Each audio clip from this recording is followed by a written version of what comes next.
అమ్మవారి నవరాత్రులుగా చేస్తారు. నవరాత్రులుగా చేయుట అన్న మాటకి ఉన్న అర్థాన్ని జాగ్రత్తగా పరిశీలించవలసి ఉంటుంది. నవరాత్రులు అంటే 9 రాత్రులు అని. నిజానికి 9 రాత్రులుగా చేయడానికి రాత్రుళ్ళు చేసే ఉపాసన ఏం ఉండదు.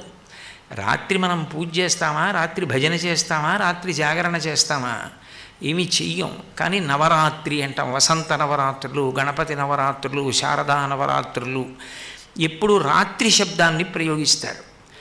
రాత్రి శబ్దాన్ని ఎందుకు ప్రయోగిస్తారు అంటే రాత్రి వేళ ఉన్న వస్తువు ఉన్నట్లు కనపడదు. అది దొంగో తెలియదు, దొంగో తెలియదు, తాడో తెలియదు, పామో తెలియదు. అంటే అజ్ఞానమునకు ప్రతీక చీకటి. ఆ చీకటి పోవాలి. చీకటి పోవడానికి 9 రోజుల ఉపాసన ఎందుకు పెడతారంటే 9 దాటితే 10 వస్తుంది. 10 వస్తే 1 పక్కన 0 అయిపోతాడు.